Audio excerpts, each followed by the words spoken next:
Ceci est un livre audio autogénéré par Google. Médecine à travers les siècles.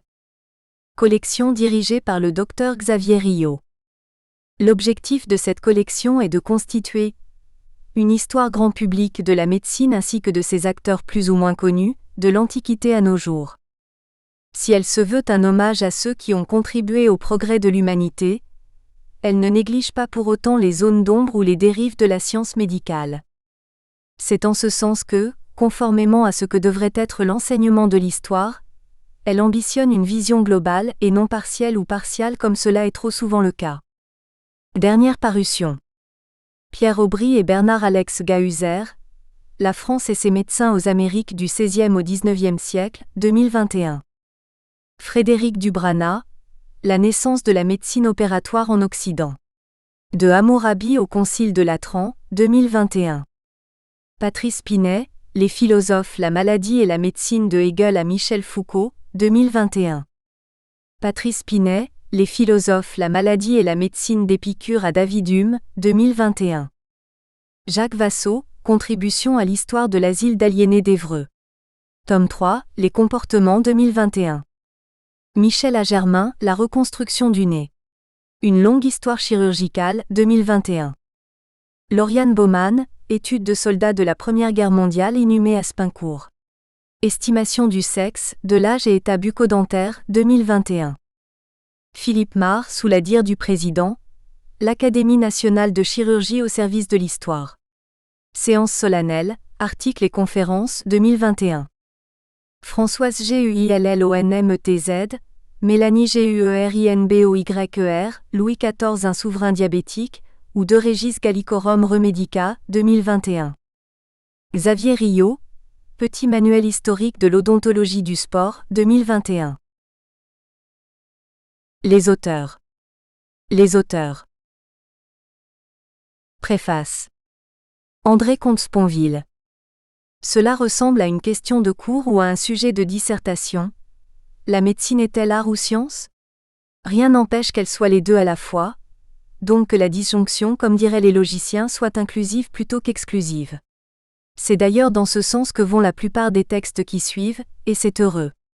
Reste à s'entendre sur le vocabulaire, avant d'en venir au fond. La médecine ne fait évidemment pas partie des beaux-arts. Son but est la santé, non la beauté, même si la chirurgie esthétique, de ce point de vue, peut faire une espèce d'exception, dont on perçoit vite les limites. Elle tente à préserver ou restaurer le bien-être, non à susciter l'émotion ou l'admiration. Cela n'empêche pas d'admirer tel ou tel médecin, ni d'être ému parfois par tel ou tel de ses comportements. Mais cela vient par surcroît, sans constituer en rien l'essentiel de ce qu'il vise ou fait. Si l'on considère souvent la médecine comme art, et depuis fort longtemps, c'est donc plus au sens du latin art ou du grec techné, ces deux mots dans l'Antiquité étaient la traduction usuelle l'un de l'autre, qu'au sens moderne ou esthétique du mot. Cela fait du médecin un artisan plutôt qu'un artiste.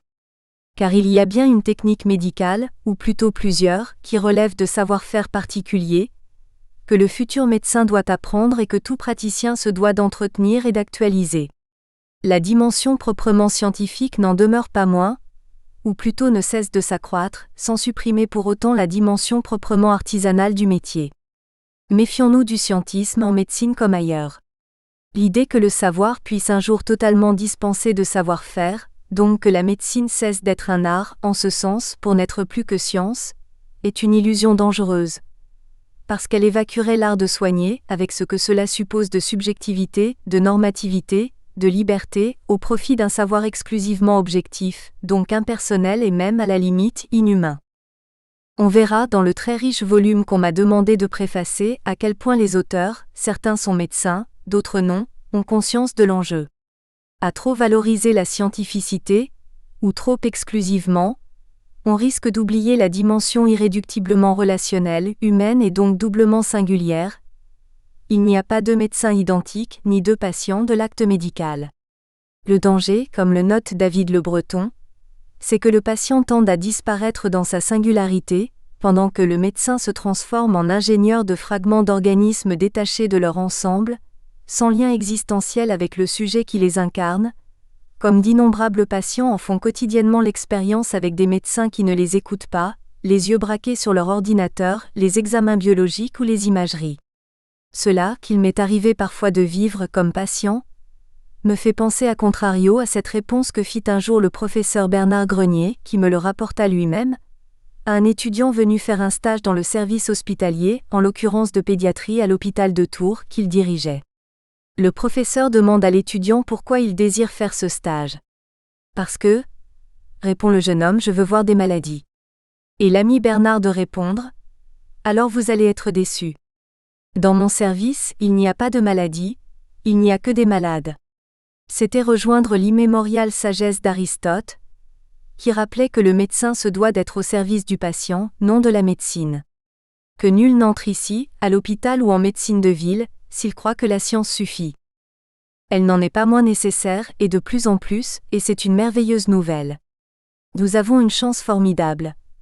On n'a jamais vécu aussi longtemps, 20 ans d'espérance de vie gagnée en moins d'un siècle. On n'a jamais guéri, évité ou surmonté autant de maladies, même celles qui effrayaient le plus, la tuberculose, le cancer, le sida.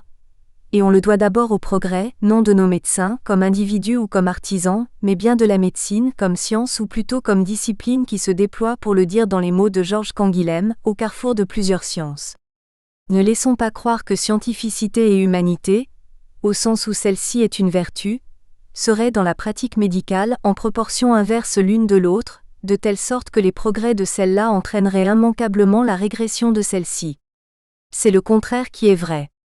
Manquer de compétences scientifiques, pour un médecin d'aujourd'hui, c'est aussi manquer d'humanisme vrai, c'est n'être pas à la hauteur de ses responsabilités d'humain et de médecin.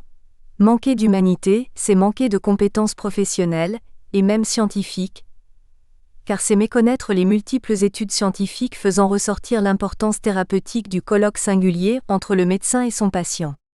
Je l'ai dit bien souvent aux médecins qui m'ont invité à leurs travaux, ne laissez pas le monopole de la douceur aux médecines douces, ni celui de l'humanisme aux ignorants. Il y a plus. Si la médecine reste un art, c'est aussi parce que la fin qu'elle vise fait partie de sa définition. Ce n'est le cas d'aucune science, ni d'aucune technique. Un marteau reste un marteau, qu'on s'en serve pour planter un clou ou pour briser un crâne. Et une science, quelque but qu'on vise à travers elle. À quoi servent les mathématiques ? Les mathématiques ne répondent pas. Quel est le but de la biologie ? La biologie ne répond pas. La finalité des sciences n'est pas une question scientifique. Qu'on se serve des mathématiques pour calculer la trajectoire d'une fusée ou pour frauder le fisc, qu'on se serve de la biologie pour assassiner quelqu'un ou pour lui sauver la vie, cela ne change rien d'essentiel aux mathématiques ni à la biologie. Leur statut épistémologique n'est pas modifié par l'usage qu'on en fait. C'est qu'elles se définissent par leur objet et leur méthode, point par le but qu'on leur assigne. Alors que quelqu'un, comme le tristement célèbre docteur Mengele à Auschwitz, qui se servirait de la médecine pour conseiller des tortionnaires ou pour faire des expériences néfastes à la santé de ceux qui les subissent, il pourrait bien être médecin de par son statut ou sa formation, mais il ne ferait plus à ce moment-là de la médecine. C'est en quoi la médecine dans son essence est plus qu'une technique ou qu'une science, lesquelles peuvent servir identiquement à des fins différentes, voire opposées. Elle est bien un art, non seulement au sens artisanal du mot, mais en ceci que sa fin, la santé du patient, fait partie de sa définition comme médecine. Une science, disait le grand mathématicien Henri Poincaré, parle toujours à l'indicatif, jamais à l'impératif. Elle dit ce qui est, dans le meilleur des cas plus souvent ce qui peut être, jamais ce qui doit être. Elle est normativement neutre, ou ne reconnaît d'autres normes que le possiblement vrai et le certainement faux. Ce n'est pas le cas de la médecine. Loin d'être normativement neutre, celle-ci est toujours normativement orientée et définie. Elle n'est médecine qu'en tant qu'elle tend à la santé ou au bien-être du patient. Comme le note David Jousset, la médecine ne peut faire abstraction des valeurs qui justifient son action, sur le plan déontologique donc éthique et juridique. C'est ce que rappelle le serment d'Hippocrate, primum non nocere. Parce que la santé serait elle-même une valeur ? Je n'en crois rien. Je n'admire pas quelqu'un parce qu'il est en bonne santé, ni n'ai honte quand je le suis d'être malade. La santé est un bien plus qu'une valeur. Mais prendre soin de l'autre est une valeur, ou plusieurs, la sollicitude, la bienveillance, la compassion, l'amour parfois, voire un devoir dans certains métiers, et ce sont cette valeur et ce devoir qui font de la médecine ce qu'elle est. Non simple science, ni simple technique, ni simple artisanat ou bricolage, comme dit l'un des auteurs de ce recueil, mais art véritablement. Elle est l'art, scientifiquement informé, de soigner. Même la médecine fondée sur les preuves, dite EBM pour Evidence-Based Medicine, n'y échappe pas. Elle n'invalide pas la médecine comme art, note Jean-Claude Dupont, puisque l'acte médical implique toujours la phronésis, la prudence, la sagesse pratique face à la singularité des cas, d'où l'importance de la clinique qui doit dicter l'usage des outils techniques. Et d'ajouter, rejoignant par là David Jousset, que l'analyse logique des énoncés médicaux montre d'ailleurs leur spécificité, qui est de se caractériser par l'intervention de valeur, c'est-à-dire de ce qui est préférable, à la différence des énoncés scientifiques, qui restent neutres de ce point de vue. Bref, toute scientifique qu'elle soit, et elle ne le sera jamais trop, j'y insiste, la médecine reste bien un art. Elle est un art du soin, comme dit encore Jean-Claude Dupont, et cela sous différentes formes, prendre soin, soigner, guérir quand on peut, fait définitivement partie de son essence ou de sa définition. Tout le reste, science, technique, imagerie, outils, n'est fait que de moyens. Ceux-ci ne seront jamais trop efficaces, ni jamais suffisants. Parce qu'ils ne relèvent de la médecine que par la fin, la santé du patient qu'ils visent, ou plutôt au service de laquelle un professionnel, le médecin, le soignant, les met en œuvre. La médecine, science ou art ? Les textes qui suivent, quoique d'approches fort différentes, s'accordent sur l'essentiel, qu'elle est les deux, indissociablement et pourtant de plus en plus scientifique, et c'est tant mieux, sans être pour autant de moins en moins un art, l'art de soigner, en tout cas au sens que j'ai proposé, c'est-à-dire finalement un humanisme en acte. Ne comptez pas, amis médecins, sur la compétence scientifique pour y suffire, ni sur l'humanisme pour tenir lieu de compétence. André Comte-Sponville, né en 1952, est l'un des philosophes français les plus lus et les plus traduits dans le monde. Il se définit comme matérialiste à la façon d'Épicure, rationaliste à la façon de Spinoza, et humaniste à la façon de Montaigne. Il a publié une trentaine d'ouvrages, dont le célèbre Petit traité des grandes vertus, PUF 1995, et un très personnel dictionnaire philosophique, PUF 2001, RE_E_D. 2021. Il fut longtemps maître de conférences à l'Université Paris, Panthéon-Sorbonne, et membre du Comité consultatif national d'éthique, de 2008 à 2016. Il est aujourd'hui éditorialiste dans le magazine Challenge. Ses livres les plus récents, Dictionnaire amoureux de Montaigne, Plomb septembre 2020 et Que le meilleur gagne. Robert Laffont INSEP 2021. La médecine comme un art de la clinique. David Le Breton. D'une science de l'organisme. À partir des premiers anatomistes, et surtout après Vézal, la représentation du corps n'est plus solidaire d'une vision holiste de la personne. Elle ne déborde plus pour chercher son principe dans un cosmos humanisé. Les anatomistes distinguent l'homme de son corps. Ils décèlent les cadavres et se penchent sur un bel exemple de la machine humaine, Marguerite Yourcenar, dont l'identité est indifférente. L'importance de l'anatomopathologie dans le sillage de Bichat alimente encore ce souci du corps, ou plutôt de l'organisme, dans la pratique médicale qui devient essentiellement une histoire anatomo-physiologique, puis plus largement biologique au cours du XXe siècle. Le savoir biomédical est un savoir sur l'organisme. Le socle épistémologique de la médecine repose sur l'étude rigoureuse du corps, mais d'un corps en apesanteur, coupé de la personne et perçu comme réceptacle de la maladie. Il fait du patient le propriétaire plus ou moins heureux d'un corps qui poursuit ses biologiques propres. La maladie n'est ni perçue ni traitée comme l'effet d'une aventure individuelle inscrite dans une société et en un temps donné, selon une biographie spécifique, mais comme la faille anonyme d'une fonction ou d'un organe. Le patient est atteint par ricochet, sans être directement en cause, hormis sous la fiction de la moyenne épidémiologique à travers ses habitudes alimentaires, son rythme de vie, sa consommation de tabac et d'alcool et autres données. Son organisme seul est visé. La médecine néglige structurellement l'épaisseur de la personne, son cheminement personnel, son contexte familial ou relationnel, son angoisse, pour considérer essentiellement le mécanisme corporel qu'il donne à voir à l'examen ou aux diverses imageries.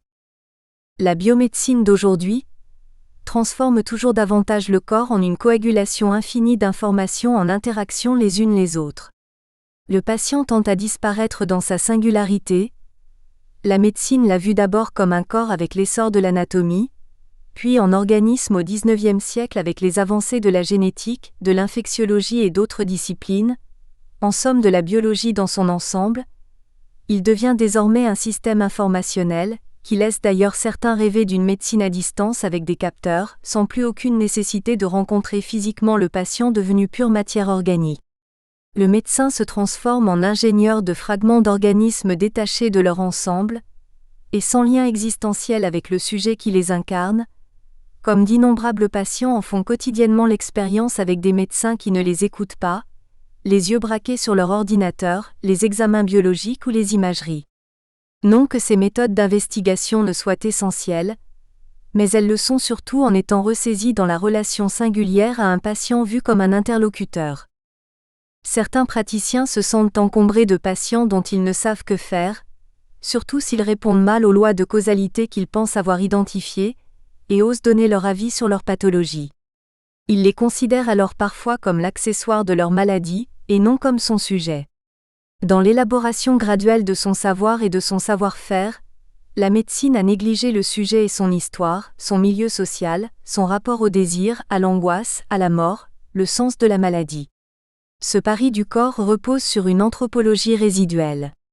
Ce n'est pas un savoir sur l'humain, mais un savoir anatomique et physiologique, poussé à son extrême degré de raffinement par l'hyperspécialisation autour de certaines fonctions ou de certains organes, l'usage des nouvelles technologies d'imagerie dans l'élaboration du diagnostic, le recours à des moyens toujours plus sophistiqués, notamment les systèmes experts informatisés pour l'aide au diagnostic, ce sont là des logiques médicales, parmi d'autres, qui arrivent à un point d'aboutissement.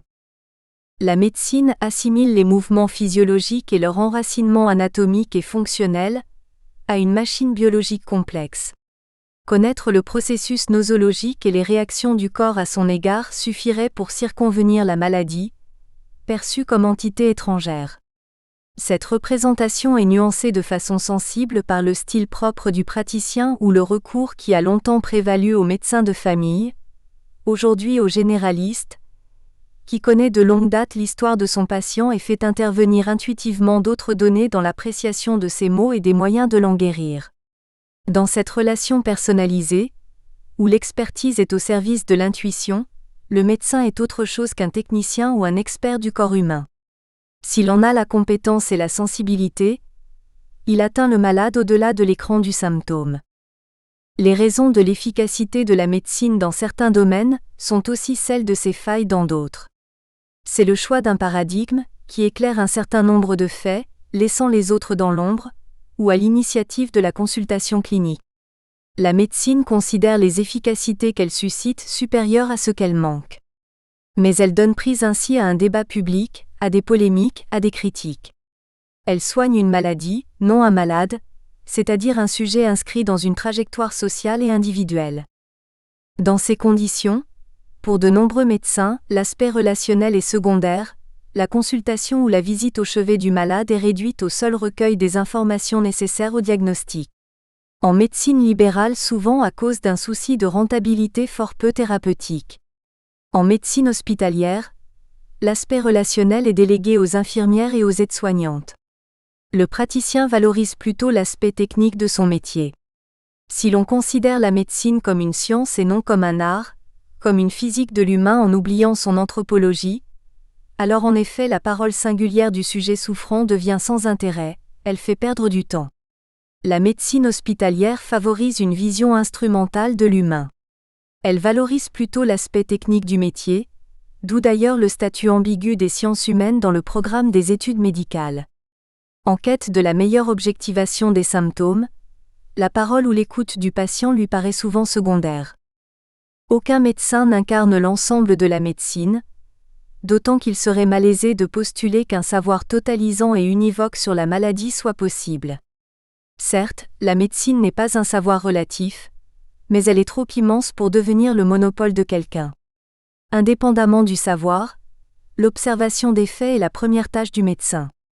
Or les symptômes sont souvent l'équivalent de tests projectifs mettant à l'épreuve son discernement et son sens clinique, surtout s'ils ne sont pas ressaisis par la parole du patient.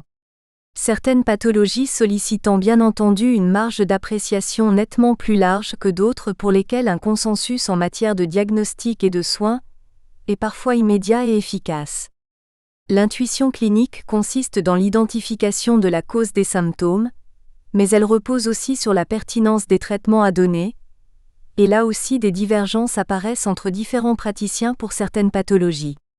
Si la médecine était une science exacte et consensuelle, le même patient serait traité dans ces circonstances de la même manière, de l'identification du mal à sa prise en charge thérapeutique.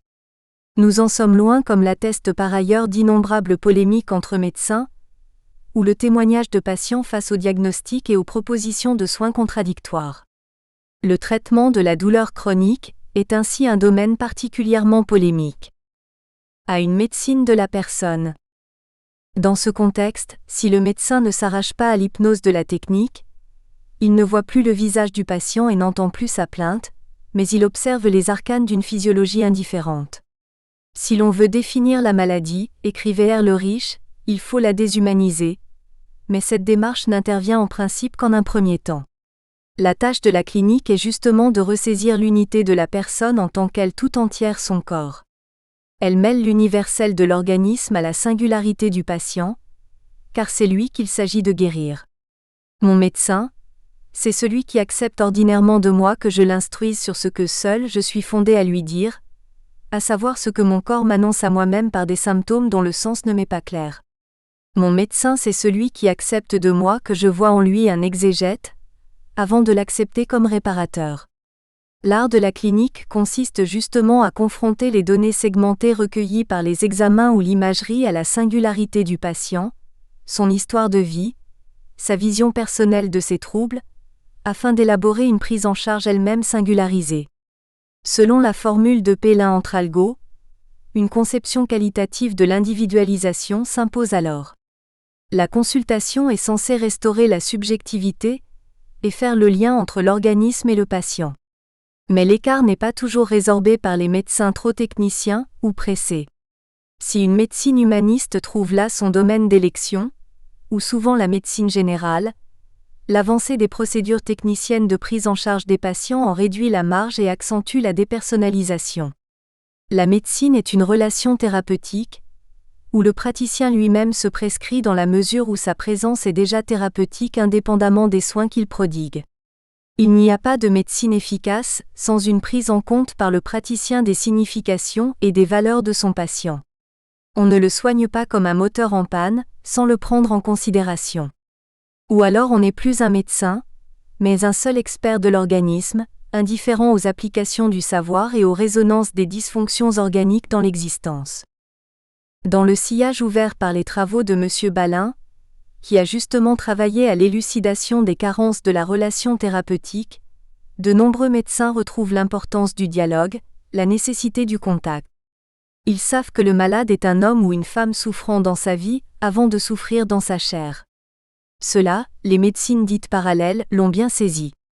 De façon réciproque, les patients récusent une position passive pour devenir acteurs de leurs soins.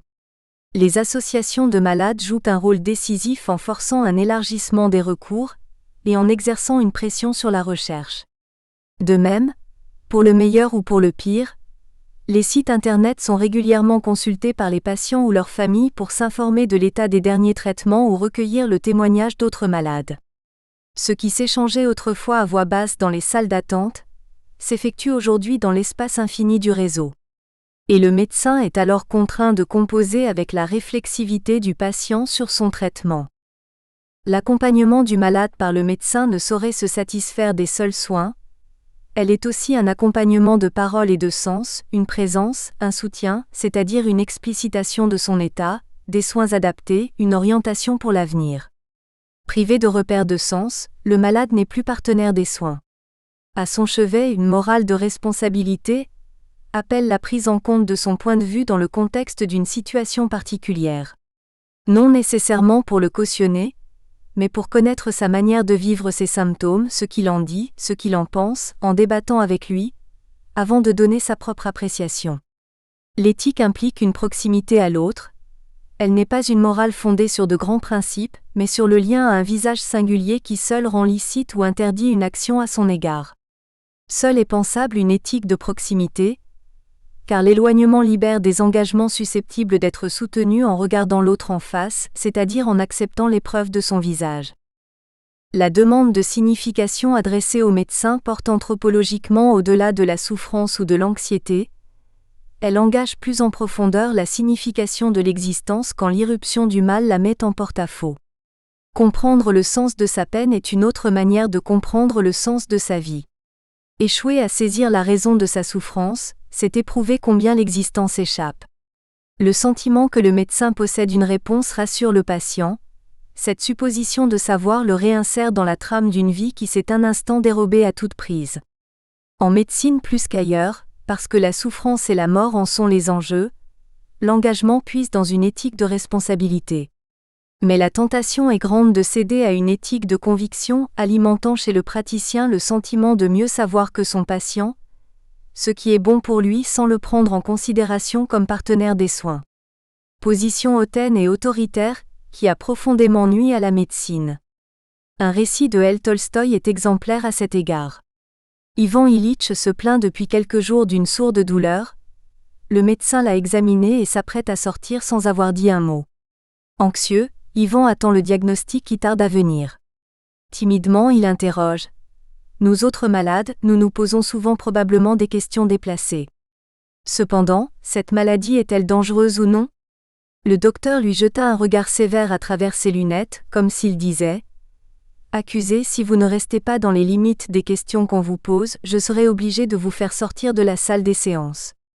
Je vous ai déjà dit ce que je considérais nécessaire et convenable de vous dire, » fit le médecin. L'analyse complétera mon examen. Toute question sans réponse suscite l'angoisse, le désarroi, l'imagination du pire. Elle attise le sentiment d'abandon, de culpabilité. Une éthique de responsabilité implique la prise en compte de la singularité souffrante du patient. La médecine passe alors d'une science du corps à une science de l'humain. Dans la maladie, ce n'est pas un organe ou une fonction qui est touché, mais un homme ou une femme en pleine rupture biographique, dont la relation familière au monde est brisée. La maladie n'est pas une affection organique pure et simple. Elle n'est pas une nature englobée dans l'être comme un diamant dans sa gangue, et dont il serait possible de se défaire sans se poser d'autres soucis que ceux d'une organicité défaillante. La maladie touche un acteur inséré dans une trame de sens et de valeurs, un tissu relationnel. Celui-ci est malade non seulement dans sa chair, mais aussi dans son histoire et son existence. Une herméneutique de la maladie ne s'impose pas, mais parfois, face à des troubles rétifs à tout traitement, elle coule de source, non à la façon d'un psychanalyste, mais à celle d'un médecin, c'est-à-dire à travers une attitude d'accueil et d'écoute, la recherche d'une bonne et juste distance, d'une sympathie qui reconnaît l'épaisseur du patient dans sa plainte. Et l'efficacité thérapeutique est à ce prix, en ce qu'elle implique toujours une efficacité symbolique potentialisée par la qualité de relation. Ce que la médecine nomme elle-même l'effet placebo, en oubliant qu'elle est tout entière, qu'elle le veuille ou non, un effet placebo ou nocebo. De même que l'accompagnement d'un mourant ou d'un grand malade, la démarche de compréhension n'est pas affaire de temps, même si ce dernier facilite la tâche. Elle tient d'abord à une attitude, elle est essentiellement une qualité de présence. Mais l'engagement envers l'autre dans le souci de l'accompagnement au plus proche n'est pas loin de l'amour ou de l'agapé. Pour la tradition hellénique, la médecine comme la relation à l'autre dans la cité relève de la philia. Si l'amitié est la chose la plus nécessaire à la vie, dit Aristote, elle est nécessaire à la mise en œuvre d'une action thérapeutique ou d'accompagnement. La bienveillance, l'engagement envers l'autre au moment de la rencontre, le fait de se reconnaître en lui s'impose au médecin ou à l'accompagnant pour ne pas rester opaque au malade. L'amour de l'art de guérir repose sur l'appel du soulagement de l'autre. Entre art et expertise. La médecine n'est pas une science en acte.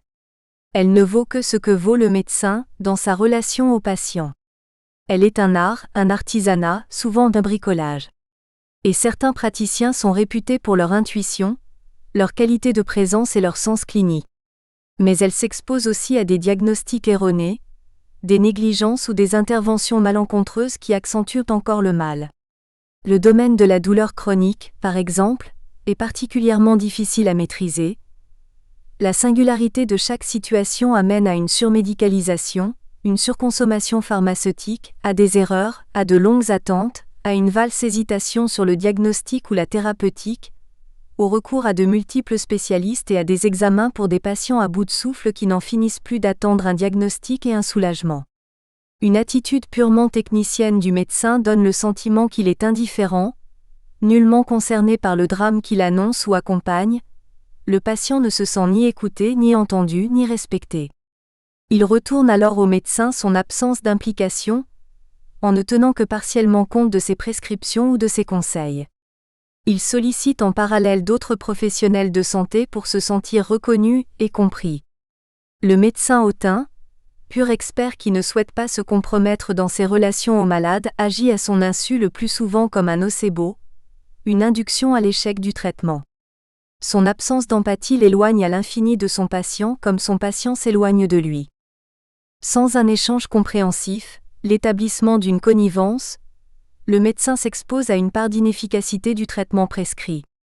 La médecine relève autant de l'art que de la science, son champ de connaissance et d'action, s'il n'est pas transmué en sensibilité et s'il fonctionne comme répertoire de recettes indifférentes, se coupe des données anthropologiques, il devient trop plein de savoir, faisant écran à la pulsation intime des situations.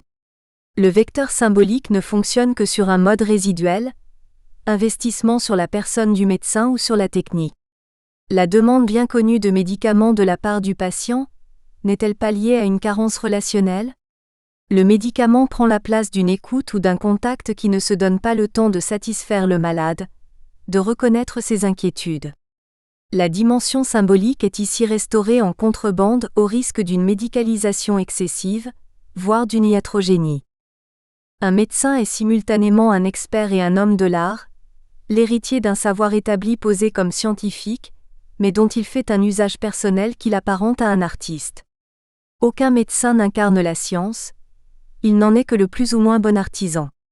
Son diplôme ne lui donne pas la science infuse, mais simplement une autorité sociale. Ce qu'il fait de son savoir renvoie plutôt à son histoire de vie, à sa sensibilité, à ses connaissances. On pourrait dire que le médecin expert s'intéresse à la maladie en accordant un moindre souci au malade. Le médecin artiste s'intéresse au malade en considérant le savoir sur la maladie en miroir de ce que le patient lui évoque. En d'autres termes, l'artiste est le clinicien, celui que ne rend pas aveugle un trop de savoir qui le rend indifférent à la singularité de son patient. Pour Canguilhem, la médecine est une technique ou un art au carrefour de plusieurs sciences, plutôt que science proprement dite. La médecine s'applique au patient dans ce qu'il a de plus sensible, sa chair en tant qu'elle est meurtrie et périssable. Dans la mesure du possible, le praticien s'efforce de le soigner comme une personne et non comme un corps souffrant. La prise en considération de la souffrance lors de la consultation est un moment fondateur qui donne au patient le sentiment d'être reconnu dans la sincérité de sa plainte, et qui l'inscrit à nouveau dans un territoire jalonné qui l'arrache à son sentiment d'impuissance. Dès lors que le médecin accueille la plainte, celle-ci est en partie soulagée. Le mur qui barrait l'horizon s'ouvre enfin sur une ligne de sens, sur des jalons d'avenir. Le patient n'est pas une addition d'organes et de fonctions physiologiques, mais un homme ou une femme en souffrance, immergé dans une condition sociale et culturelle, ayant une histoire personnelle, des valeurs, une relation affective au monde qui l'entoure, une famille où il s'épanouit ou non. Sans omettre la dimension imaginaire qui soude tout groupe et tout rapport au monde. Ni un rapport spécifique à l'inconscient, qui entretient parfois une réticence à guérir à l'encontre de la volonté exprimée par le patient. Le médecin est un compagnon de route, un guide dans les arcanes du chaos où il se débat en ne reconnaissant plus son corps. Sa sincérité, son engagement, sa compétence dans le diagnostic, ses ressources en matière de médication sont les leviers qui soutiennent son désir de guérir, de contribuer à son retour à une vie propice. Dans tout exercice professionnel impliquant la mise en jeu de l'autre, 3 données s'enchevêtrent: le savoir, le savoir-faire et le savoir-être. Dans la pratique médicale, le savoir est valorisé par la faculté, le savoir-faire par la clinique, et le savoir-être par le malade. Sous peine de perdre un vecteur thérapeutique essentiel, le médecin ne peut se couper de l'une ou l'autre de ces dimensions. À cette condition, il soigne non plus l'organisme, mais la personne souffrante, sachant que cette dernière est immergée dans une culture qui lui est propre, représentation, valeurs, etc., une condition sociale, mode de vie, etc., et relationnelle. Nous espérons que vous avez apprécié cet aperçu. Pour continuer à écouter ce livre audio sur Google Play Livres, utilisez le lien dans la description de la vidéo.